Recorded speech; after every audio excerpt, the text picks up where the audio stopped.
Hello students, last video में हमने पादप उत्तक संवर्धन जो कि चैप्टर नंबर 2 से रिलेटेड है, जिसमें हमने उसकी शब्दावली और उसकी परिभाषा के बारे में पढ़ा है। आज हम उनकी विभिन्न प्रकार की विधियों के बारे में पढ़ेंगे और इसकी सबसे पहली विधि के बारे में हम पढ़ते हैं। सबसे पहला अगर हम इनकी विधियों के बारे में देखें तो विधियों के बारे में देखें, पादप उत्तक संवर्धन की विधियों में देखें कि किस तरह की उत्तक संवर्धन की विधियां हो सकती है। तो ये हो सकते हैं अंग संवर्धन, दूसरा है हमारे पास भ्रूण संवर्धन, तीसरा हमारे पास पराग संवर्धन और चौथा हमारे पास कोशिका संवर्धन।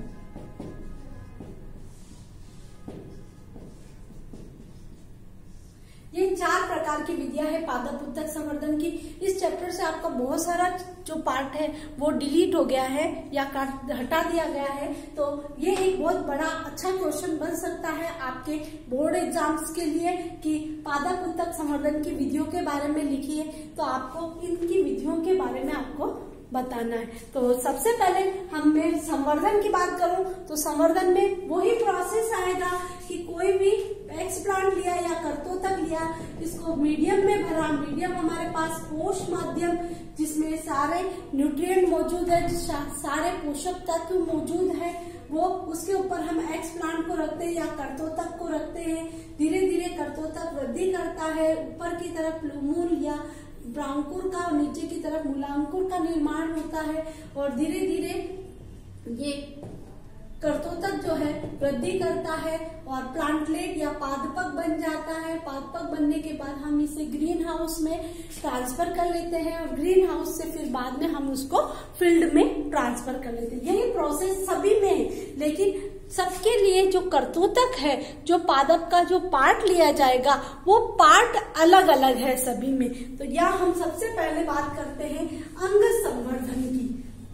तो अंग संवर्धन वह तकनीक है जिसमें अंग का संवर्धन किया जाता है। तो पादप के मुख्य अंग की बात करें, मूल, तना, पत्ती, अंडाशय, जड़, तना, पत्ती, अंडाशय, पराग कोश, भ्रूण कोश, इनको किस रूप में लिया जाता है? कर्तोतक के रूप में लिया जाता है। ठीक है। जो पादप का कर्तोतक क्या होता है?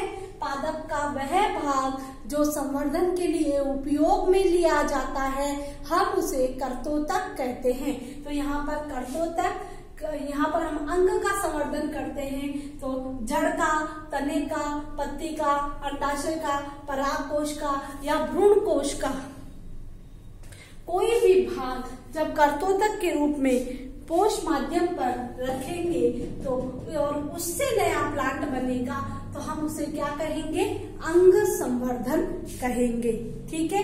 तो जड़, तना, पत्ती, अंडाशय, पराग कोश, भ्रूण कोश आदि को पोष माध्यम पर संवर्धित करके नए पादप का निर्माण करने की प्रक्रिया अंग संवर्धन कहलाती है। अगर आप एक लाइन में ये भी कह सकते हैं कि पादप के अंगों का संवर्धन करके नया पादप बनाने की क्रिया भी अंग संवर्धन कहलाती है। तो ये हमारा अंग संवर्धन हुआ। दूसरा हमारे पास है भ्रूण संवर्धन और ये बहुत ही इम्पोर्टेंट है। भ्रूण संवर्धन, इसी के से रिलेटेड एक चीज मैं आपको बता रही हूँ, भ्रूण बचाव क्या होता है। भ्रूण बचाव ध्यान से समझना, क्वेश्चन इस पर बहुत आता है। भ्रूण बचाव क्या होता है? जब अपन दूरस्थ संकरण की बात करते हैं, दूरस्थ संकरण की हम बात करते हैं। दूरस्थ संकरण का मतलब 2 अलग अलग जातियों के बीच संकरण। तो दूरस्थ संकरण में जब एम्ब्रियो बनता है, भ्रूण बनता है, तो ये भ्रूण क्या होता है? किसी कारण से ये भ्रूण जीवित नहीं रह पाता है। जीवित नहीं रह पाता है या इसकी बाद में इसकी वृद्धि नहीं हो पाती है। तो ऐसी कंडीशन में अगर हम ये दूरस्थ संकरण या दो अलग अलग जातियों के मध्य जब संकरण की क्रिया होगी और उसके भ्रूण को बचाने के लिए उसके अविकसित भ्रूण को निकालकर उनका संवर्धन किया जाए, तो ऐसी कंडीशन में हम उसके भ्रूण का बचाव कर सकते हैं। वापस समझिए इसको, भ्रूण बचाव का मतलब होता है जैसे एक स्पीशीज ये है और दूसरी स्पीशीज ये है, एक अलग अलग जाति के बीच संकरण कराया और यहाँ पर बीज नहीं बनता है, उससे पहले ही भ्रूण अंदर से क्या हो जाता है, मृत हो जाता है। तो हम जब ये बन रहा होता है तब इसके अविकसित भ्रूण को निकालकर जब अपन इनका संवर्धन करें तो ऐसी कंडीशन में इससे नया प्लांट बन सकता है, नहीं तो ये अविकसित भ्रूण क्या हो सकता है, मर सकता है या डेड हो सकता है। ठीक है, तो भ्रूण का बचाव दूरस्थ संकरण की कंडीशन में भ्रूण का बचाव इस टेक्निक द्वारा किया जा सकता है। अब आता है हमारे पास कैसे होता है दूरस्थ संकरण की क्रिया, कैसे होती है। दूरस्थ संकरण की क्रिया कैसे होती है, दो अलग अलग जातियों में संकरण की क्रिया आपस में क्रॉस करवाना, उसको हम कहते हैं दूरस्थ। अब आता है भ्रूण संवर्धन की बात। तो सर्वप्रथम हेनिंग ने पहले भी बताया, जब मैंने सीधा सिंपल भ्रूण संवर्धन बताया था, तो हेनिंग ने 1904 में सबसे पहले भ्रूण को संवर्धित किया। ठीक है, और कौन से भ्रूण को, बीजों के अंदर बीज में परिपक्व भ्रूण को संवर्धित किया। ठीक है, इसके बाद लेबेक जो साइंटिस्ट था, उस लेबेक साइंटिस्ट ने भी भ्रूण के जो भ्रूण संवर्धन करके इसका भ्रूण संवर्धन का वास्तविक उपयोग क्या है ये बताया।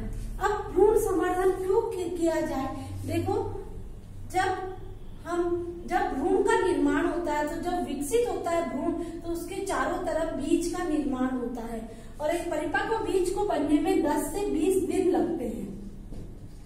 अगर हम ये जब भ्रूण परिपक्व हो जाए उसके बाद बीज का निर्माण, बीज बनता है, तो हम अगर इसको भ्रूण को ही बाहर निकालकर हम वापस इसका कल्चर कर ले, इसको वापस अंकुरित कर ले, या तो ये 10 से 20 दिन हमारे पास क्या हो जाएंगे, बच जाएंगे, क्योंकि उसको बीज को परिपक्व होने के समय को हमें नहीं देना पड़ेगा।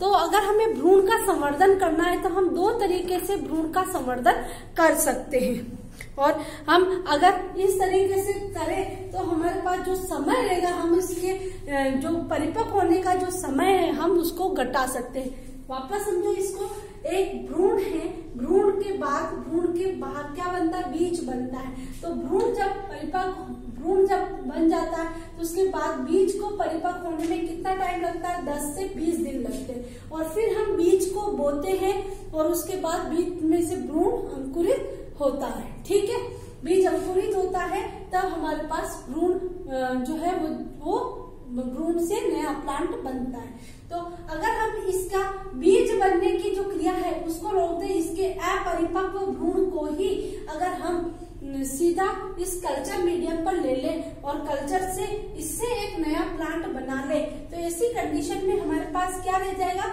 ये 10 से 20 दिन जो इसको परिपक्व होने के लिए चाहिए थे उस समय को हम घटा सकते हैं। ठीक है, तो अगर हमें नई किस्में हैं तो नई किस्में अगर डेवलप करनी है तो ऐसी स्थिति में हम उनके जो समय लग रहा है उस समय को भी हम घटा सकते हैं। अब है कि भ्रूण संवर्धन के लिए हम किन किन चीजों का यूज कर सकते हैं। तो भ्रूण संवर्धन में भ्रूण का यूज करते हैं, लेकिन किस टाइप के भ्रूण का, तो हम सबसे पहले या तो हम भ्रूण कहाँ से प्राप्त करें, बीजों से भ्रूण प्राप्त करना, या फिर अविकसित, जब बीज नहीं बने उससे पहले ही अविकसित भ्रूण प्राप्त करना।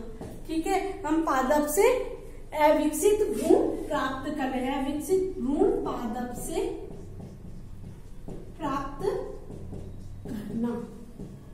तो हमारे पास ये दो ऑप्शन आ गए कि हम भ्रूण संवर्धन के लिए या तो परिपक्व बीज से भ्रूण बाहर निकाले या फिर अविकसित भ्रूण पादप से हम प्राप्त कर ले।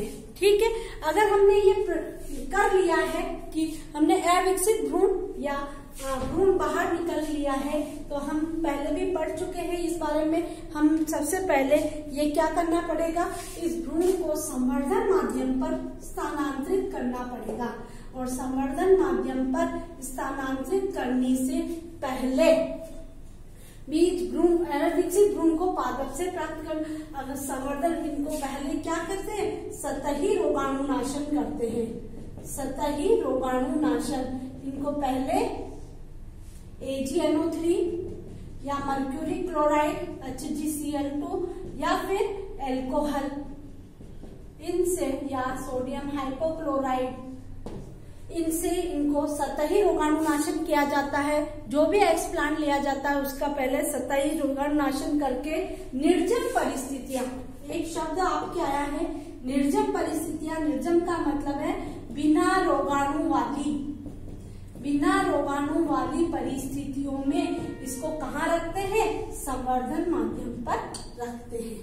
ठीक है, संवर्धन माध्यम पर रखकर इसको अच्छा, अब है कि अगर अविकसित भ्रूण ले रहे हैं या बीजों से भ्रूण निकाल रहे हैं, तो ऐसी कंडीशन में क्या है कि बीज जो सुषुप्तावस्था में रहते हैं, हम पता है हम गेहूं के बीज क्या रहेंगे, एकदम से वापस हम उनको अंकुरित नहीं करते, वो क्या रहते हैं डोरमेंसी पीरियड या सुषुप्त अवस्था में पड़े रहते हैं, अंकुरित नहीं होते। जब उनको कंडीशन क्या मिलती है, अनुकूल परिस्थितियां मिलती है, तब वो अंकुरित होते। तो ऐसी कंडीशन में हम क्या करें, उनको सुषुप्त अवस्था की कंडीशन से हम उनको बचा सकते हैं। ठीक है, और उनको उन अवस्थाओं में नहीं लाया जा सकता। ठीक है, और सीधे उसको पौधे के रूप में हम विकसित कर सकते हैं। एक डायग्राम बना रखा है तुम्हारी बुक में, उसको ध्यान से देखिए। उसके अंदर अगर एक प्लांट को डेवलप होने में नॉर्मली अगर हम एक प्लांट को देखें तो एक प्लांट को डेवलप होने में पुष्पावस्था से वो परिपक्व अवस्था में, परिपक्वता से वो बीज में, बीज का अंकुरण वनस्पति अवस्था में और अगेन पुष्पावस्था में उसको 120 से 150 दिन लगते हैं। इस तरह बना रखा है पुष्पावस्था, ध्यान से देखना उसको। पुष्पावस्था से परिपक्व बीज, पुष्पावस्था से बनाइए परिपक्व अवस्था,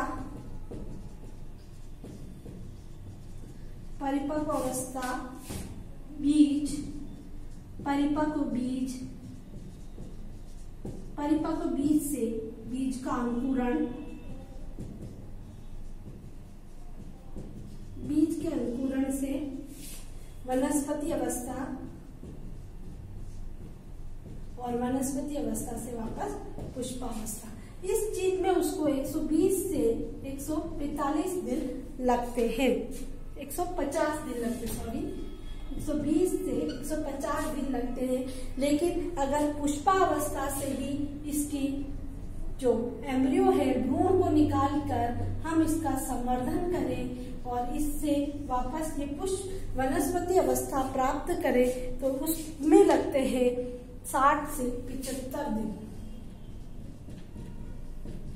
इस तरह का डायग्राम आपके दे रखा है कि पुष्पावस्था में से भ्रूण को बाहर निकाल दिया जाए और भ्रूण को कहाँ कल्चर किया जाए, संवर्धन माध्यम पर कल्चर किया जाए और कल्चर करके इससे वापस नया प्लांट बनाया जाए, तो उससे वनस्पति अवस्था में बनाया जाए तो उसको 60 से 75 दिन लगते हैं।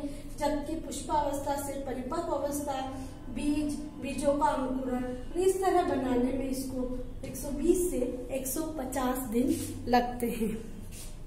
अब बीज जब भ्रूण का संवर्धन किया जाए तो किन किन युक्तियों को काम में लेना चाहिए, हालांकि मैं तुम्हें ये पहले बता चुकी हूँ कि क्या करना चाहिए। जो भी सामान यूज में आ रहे हैं, जो भी सामान्य उपकरण जो यूज में आते हैं, उन सबको क्या करना चाहिए, निर्जमित करना चाहिए। निर्जमित किससे करना चाहिए, सोडियम हाइपोक्लोराइड है, एल्कोहल है इनसे या AgNO3 है, इनसे इनको क्या करना चाहिए, निर्जमित करना चाहिए।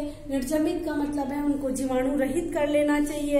अगर हमने कोई फल बीज इसके लिए भ्रूण के लिए अविकसित भ्रूण के लिए कोई फल को चूज किया है तो फल का भी क्या करना चाहिए, सतही रोगाणुनाशन करना चाहिए। ठीक है, अगर फल लिया है तो फल को काट कर चिमटी को निकालकर उसके बीज में से भ्रूण को निकाल ले और फिर भ्रूण को कल्चर मीडियम पर यहाँ करें, संवर्धित करें। धीरे धीरे इनको उपयुक्त पोषक पदार्थ मिल जाएंगे माध्यम से और यहाँ से ये पदार्थ लेकर वृद्धि करेगा, ऊपर की तरफ प्रांकुर, नीचे की तरफ मूलांकुर बनाएगा। ये विधि है हमारे भ्रूण संवर्धन की। तो एग्जाम की दृष्टि से भ्रूण संवर्धन जो है बहुत ही इम्पोर्टेंट है। हम अगेन रिपीट कर लेते हैं। हैनिंग ने सबसे पहले इसके भ्रूण संवर्धन को प्रदर्शित किया, इसके बाद लेबेक ने भी इस भ्रूण संवर्धन को प्रोत्साहित किया कि हाँ, इस तरह से हम समय की बचत कर सकते हैं। भ्रूण संवर्धन में अगर समय की बचत का अगर हम देखें तो एक बीज को परिपक्व होने में 10 से 20 दिन लगते हैं। अगर हम अपरिपक्व बीज में से पहले ही भ्रूण निकाल लें तो वो 10 से 20 दिन हमारे बच जाते हैं। और हम भ्रूण संवर्धन के लिए इन दो चीजों का यूज कर सकते हैं, बीज में से भ्रूण को निकालकर या अविकसित भ्रूण को अपन उपयोग में लेकर। तो ये दो चीजें हैं। अगर पुष्पावस्था में से परिपक्व अवस्था में आते आते परिपक्व बीज बनता है, बीज का अंकुरण करे, ये नॉर्मल कंडीशन है। अगर हम देखें तो जो नॉर्मल कंडीशन में 120 से 150 दिन लगते हैं, जबकि अगर हम टिश्यू कल्चर टेक्निक से भ्रूण का संवर्धन करें तो पुष्पावस्था में इसका भ्रूण निकाल कर भ्रूण से को कल्चर मीडियम पर हम ट्रांसफर कर ले, कल्चर मीडियम से हम वापस नया प्लांट तैयार करने में 60 से 75 दिन लगते हैं। भ्रूण संवर्धन के लिए आवश्यक युक्तियां जो है, जितने भी आवश्यक उपकरण यूज में लिए जाते हैं, पेट्री डिश, कैंची या चिमटी, सुई, ये जो भी यूज में लिए जाते हैं, फ्लास्क, इन सबको निर्जमित करना चाहिए NaOCl यानी सोडियम हाइपोक्लोराइड से या अल्कोहल से या AgNO3 या HgCl2 से।